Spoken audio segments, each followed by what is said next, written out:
Duit memegang peran penting dalam pentas politik pemilu 2019. Namun, tak ada jaminan duit jumbo bisa melapangkan jalan caleg ke Senayan. Bersama saya Carlos Michael, pemirsa, Anda menyaksikan In-Depth Berjudi Menuju Parlemen. Udah punya TV belum? Udah punya kulkas belum? Udah punya handphone belum? Beli ngapa?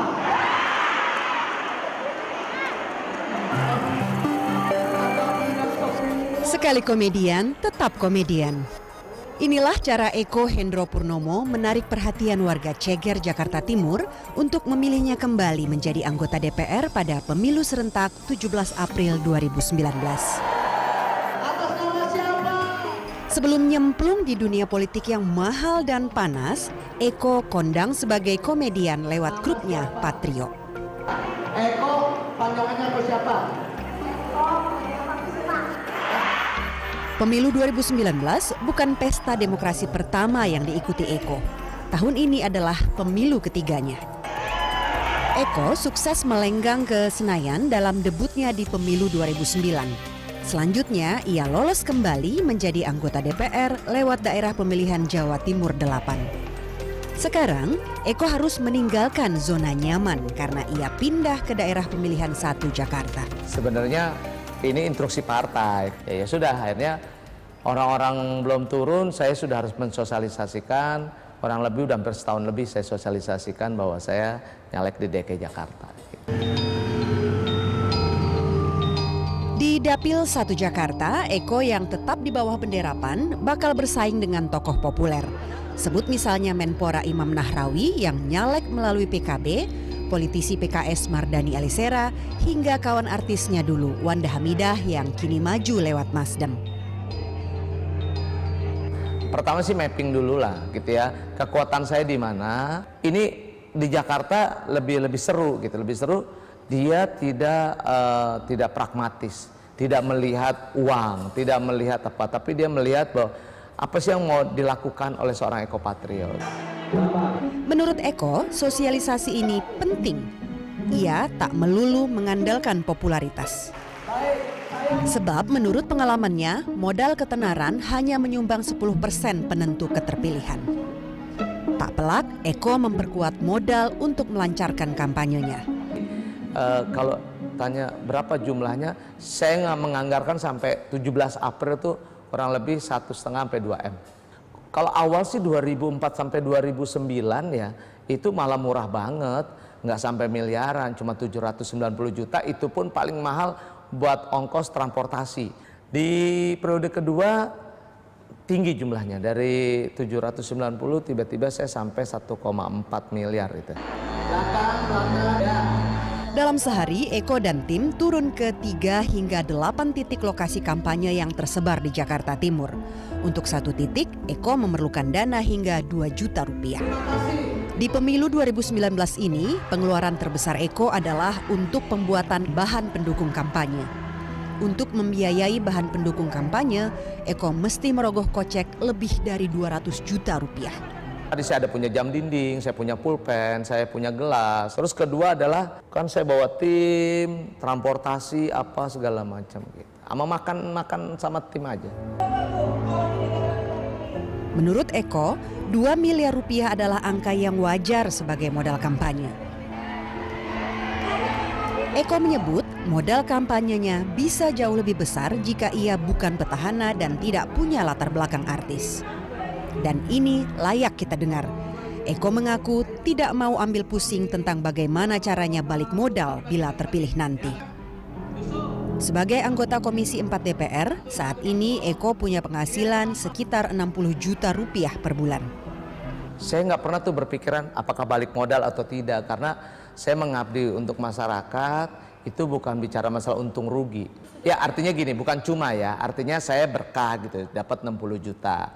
Tapi dibanding saya di dunia entertain, itu cuma dapat 2 show aja.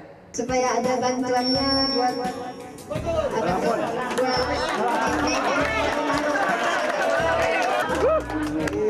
dia minta kursi, Bu. Tapi kursinya buat warga ya. Iya. Warga RW 3 Cilincing, Jakarta Utara ini berharap politisi PDI Perjuangan Effendi Simbolon bisa memenuhi kebutuhan mereka. Sama seperti Eko, menjelang pemilu 2019 ini, Effendi getol berkampanye agar terpilih lagi menjadi anggota DPR dari Dapil 3 Jakarta. Untuk memenuhi permintaan warga tadi, Effendi mengambilnya dari dana kampanye. Ya memang kita harus mengeluarkan relatif. Ada yang bisa 1 juta, 2 juta, kadang-kadang 3 juta, 5 juta, ada yang 10 juta, bisa juga di atas itu. Jadi kita lihat urgensinya. Dalam sebulan, politisi yang betah dalam naungan Partai Moncong Putih ini keluar dana lebih dari 150 juta rupiah. Kalau yang kami catatkan, itu sekitar 150 jutaan. Tetapi yang keluar yang digunakan, dipakai, diberikan oleh tim, oleh masyarakat, ini mungkin lebih dari itu. Modal tadi tak hanya berasal dari kantong sendiri. Effendi juga mendapat dukungan dana dari kerabat. Dana kampanye Effendi antara lain tersedot untuk keperluan membuat bahan pendukung kampanye seperti stiker dan kartu nama. Setiap kampanye, Effendi dibantu 1.500 orang relawan yang tergabung dalam Sohib Bravo. Per 3 bulan kita cetak rata-rata 200 ribu. Kayak gini kan? Kayak gini-gini. Sudah cetak. Kan nggak mahal. Ini kan ya ada stikernya juga. Kita ditarget oleh tim ya. Dan saya juga mudah-mudahan sampai ke titik itu di 220 ribu pemilih. Pada September 2018, Effendi melaporkan dana awal kampanyenya ke Komisi Pemilihan Umum KPU. Jumlahnya lebih dari 200 juta rupiah. Nggak besar ya, nggak besar, kurang dari 300 juta kalau nggak salah. Kita kan investasinya kan sudah 15 tahun. Effendi Simbolon bukan anak bawang dalam kancah politik Jakarta. Pemilu tahun ini adalah kali keempat Effendi mencalonkan diri menjadi legislator. Dalam 3 pemilu sebelumnya, Effendi sukses mencetak hat-trick. Di awal besar ya, di awal besar. Karena kita kan belum dikenal ya, jadi perlu lumayan di atas 5 miliar saat itu ya. Apakah dana kampanye yang dikeluarkan Eko Patrio dan Effendi Simbolon termasuk wajar? Ya, jika mengacu hasil penelitian LPEM Universitas Indonesia tahun 2014. Tapi, Lembaga Penyelidikan Ekonomi dan Masyarakat UI ini memperkirakan pada pemilu 2019, biaya kampanye caleg DPR bakal naik antara 30 hingga 50% dibandingkan pemilu 2014. Di tahun 2014, waktu itu kita melakukan penelitian, biaya politik itu yang dianggap rasional, itu adalah berkisar antara 750 sampai dengan 1,15 miliar untuk anggota DPR pusat. Tetapi data menunjukkan di tahun 2014 caleg yang lolos itu rata-rata pengeluarannya itu di atas 3M. Artinya ada salah satu caleg yang dari partai PDIP di tahun 2014 itu sampai mengeluarkan 6,5. Artinya memang antara yang kalkulasi yang rasional sama yang dikeluarkan itu pasti lebih banyak yang dikeluarkan. Dan rata-rata kalau pengeluarannya cuma 1,5 M, saya rasa susah sekali untuk menang di dalam konteks 2019 ini.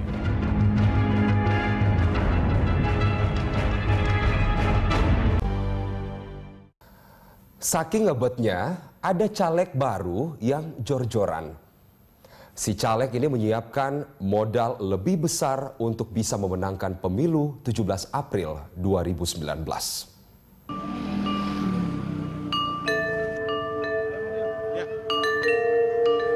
Setiap caleg punya gaya dan cara untuk membetot perhatian calon pemilih, termasuk yang dilakukan Krisna Murti saat menyapa warga RT 7 RW 8 Palmerah, Jakarta Barat. Di pemilu 2019, pengacara kondang ini maju lewat Partai Demokrat. Krisna bertarung di Dapil Neraka, yaitu Dapil 3 DKI Jakarta yang memperebutkan 8 kursi.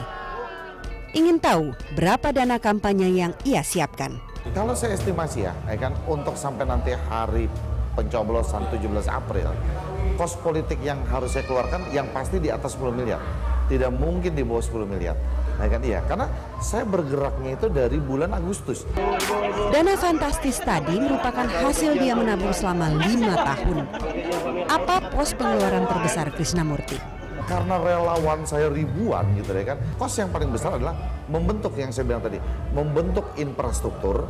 Lalu setelah kita bentuk, kita berkomunikasi dua arah, yang kita maintain komunikasinya, ngobrol-ngobrol dengan masyarakat. Kan perlu ada snack, jangan sampai kosong kan, nggak enak kalau sampai kosong. Ya kurang lebih ya, kalau satu titik bisa 10 jutaan kali ya. Sebelum terjun kampanye, Krisna sudah melaporkan dana kampanyenya ke partai politik. Ya kan, yang pertama tuh laporan keuangan kita kalau nggak salah kurang lebih sekitar 300 jutaan. Ya kan, lalu di laporan yang kedua kemarin, yang terakhir kita laporkan itu sekitar 2 miliaran. Bertarung di dapil neraka, Krisnamurti tak boleh main-main. Tengok saja pesaingnya. Ada langganan pemenang seperti Effendi Simbolon dari PDI Perjuangan, Ahmad Sahroni dari Nasdem, tokoh tenar Yusril Issa Mahendra dari PBB, Grace Natali dari PSI, hingga Haji Lulung dari PAN.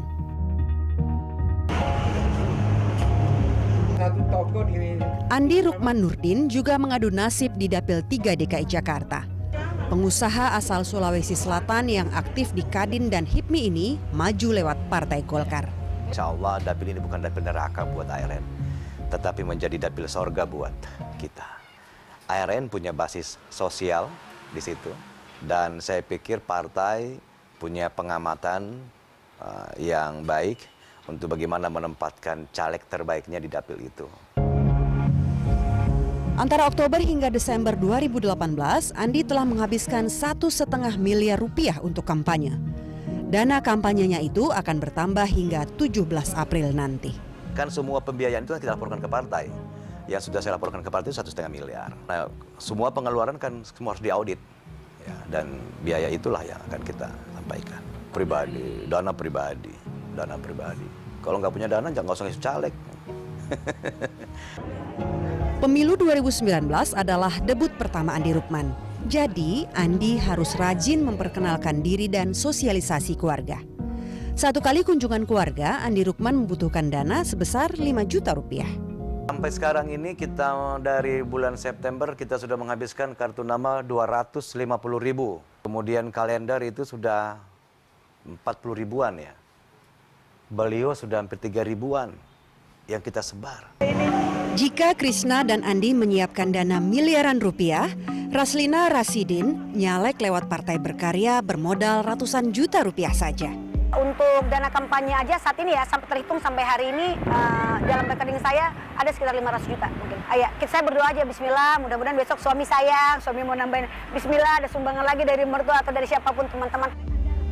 Ini bukan kali pertama Raslina nyalek. Sebelumnya ia juga pernah membidik kursi DPR lewat PAN, tapi gagal. Meski modalnya cekak, setidaknya begitu yang dikatakannya kepada tim Indep, Raslina yakin ia bakal lolos ke Senayan. Sekali kunjungan 5-10 juta? Pernah sampai segitu anggarannya karena melibatkan orang besar. Kita ada kegiatan memang berkumpul, bersosialisasi, menjelaskan kumpul kader, jumlahnya ratusan orang. Saya pikir wajar aja. Dana yang minim atau dana yang jumbo tak bisa menjamin seorang caleg lolos ke Senayan. Tapi di tengah permisifnya masa pemilih, faktor gizi atau dana kampanye masih menentukan sukses atau tidaknya caleg.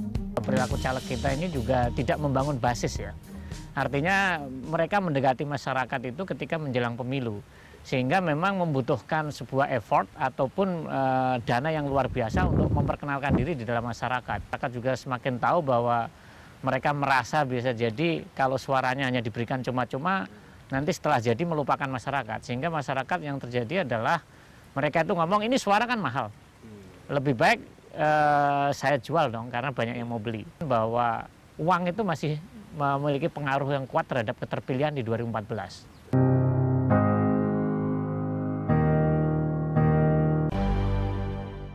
Sistem pemilu yang dianut negeri kita disalahkan telah menyebabkan biaya politik menjadi mahal.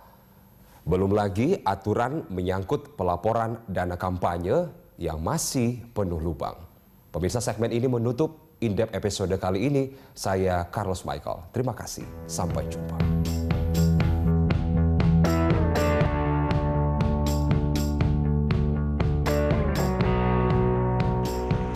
Mereka yang membidik kursi parlemen harus berduit. Segala rupa atribut kampanye tak bisa diborong tanpa rupiah. Di momen politik sebesar dan semassal pemilu serentak 2019, perputaran duit diprediksi lebih banyak dari biasanya. Pemerintah saja keluar duit hampir 25 triliun rupiah, belum lagi dari calon legislator dan calon presiden. Merujuk pemilu 2014, menurut penelitian LPM UI, 3 sektor berikut paling kecipratan dampaknya. Dia ini kampanye yang misalnya printing gitu kan, percetakan. Yang kedua adalah sosialisasi dengan misalnya kaos. Masyarakat juga sekarang selalu transaksional juga. Nah, berkumpul itu harus ada transport. Itu juga mahal juga. Perusahaan konveksi Sumberjaya termasuk yang kebanjiran order di tahun politik ini.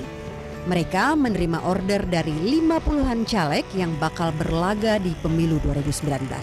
Ya mungkin di sini dilihat dari produksi, tingkat kualitasnya, tingkat deadline-nya. Mungkin kita mampu untuk memberikan deadline yang mungkin bagi mereka waktu singkat, tapi kita sanggup mengerjain.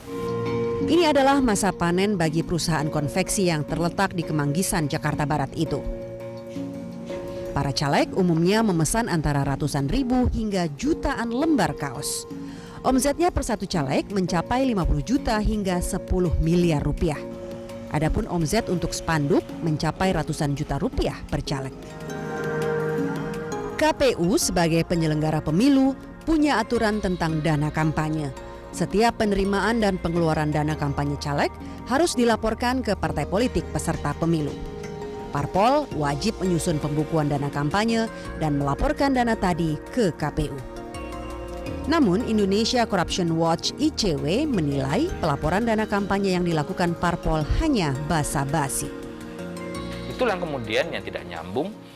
Uangnya dikelola secara pribadi, tapi yang melaporkannya adalah partai melalui rekening khusus dana kampanye mereka sendiri. Sementara kandidat tidak melaporkan juga secara utuh kepada partai politik. Nah, jangankan publik, jangankan penyelenggara pemilu, partai pun bahkan tidak bisa mengetahui secara utuh. Menurut ICW, hingga pemilu 2019, prinsip pemilu yang transparan dan akuntabel belum berjalan mulus. Jadi, ini adalah gap antara desain Undang-Undang Nomor 7 dengan realitas pengelolaan dana kampanye kita. Sehingga ada yang tidak nyambung. Kalau kita baca laporan penerimaan sumbangan dana kampanye yang kemarin dilaporkan kepada KPU, jumlahnya tidak ada yang lebih dari 100 miliar rupiah. Padahal kalau diakumulasikan total penerimaan sumbangan dana kampanye hari ini, realnya itu jumlahnya sudah berada pada angka triliunan rupiah. Apa respons Badan Pengawasan Pemilu Bawaslu menanggapi catatan ICW tadi? Bahwa kemudian di prakteknya ada ketimpangan-ketimpangan, nah itu yang menjadi jalan kita untuk memastikan bahwa antara sumbangan, antara uang yang dipakai dengan pengeluarannya, dengan fakta-fakta kampanye yang dilakukan itu nggak ada gap. Kalau ada gap misalnya, kalau ada kampanye besar dengan mengundang katakanlah orang atau artis yang mahal misalnya, itu kadang-kadang tidak terekam dalam laporan dananya tetapi masuk di jasa. Konversi jasa ini kemudian diuangkannya menjadi kecil. Bawaslu menegaskan ada sanksi jika laporan dana kampanye tak sesuai dengan fakta, khususnya perihal dana sumbangan kampanye. Jika ada pihak yang sengaja memanipulasi keterangan dalam memberikan laporan sumbangan dana kampanye, bakal dikenai pidana 2 tahun penjara dan denda 20 juta rupiah. Tak hanya soal pelaporan dana, Bawaslu juga mewaspadai indikasi pelanggaran penggunaan dana kampanye di hari-hari menjelang pencoblosan. Meski berbiaya mahal, proses pencalekan kerap dijadikan ajang investasi politik oleh para caleg. LPM UI menyebut dana kampanye adalah bentuk investasi dan kursi dewan yang terhormat sebagai hasil investasi tadi. Banyak orang nggak hanya di pemilu legislatif, ya, orang itu juga rela berhutang karena ini menganggap investasi. Artinya nanti kalau misalnya lolos, punya penghasilan, sehingga itu misalnya untuk membayar hutangnya itu. Tapi memang secara jujur kalau investasinya terlalu besar, Artinya kalau jadi pun itu mungkin kalau misalnya mengandalkan penghasilan-penghasilan yang sifatnya resmi itu mungkin juga nggak akan ketutup. Setahun, anggota DPR kira-kira menghimpun penghasilan sebesar 654,6 juta rupiah. Selama 5 tahun, penghasilan wakil rakyat yang terhormat itu bisa mencapai 3,27 miliar rupiah. Sebagian anggota DPR disebut ICW punya mindset menempatkan jabatan sebagai ajang mengembalikan modal. Inilah virus yang menyebabkan sebagian anggota DPR suka korupsi. Itu adalah high cost. Ketika dia masuk kepada politik, maka politik menyediakan akses masuk kepada kebijakan. Kebijakan pintu masuk kepada sumber daya ekonomi. Itulah yang kemudian menjadi target sasaran sesungguhnya. Para aktor-aktor politik ini berlaga dan mengeluarkan uang sebesar-besarnya agar bisa mengunci kursinya di DPR RI. Nah, dia membayangkan ketika dia keluar uang 5 miliar, 10 miliar, imajinasi mereka kalau ada proyek 100 miliar dan dia bisa mengambil 7% fee dari situ, itu sudah terkumpul uang 7 miliar rupiah. Itu obsesi mereka. Sistem pemilu kita, yaitu proporsional terbuka, membuka celah praktik politik berbiaya mahal.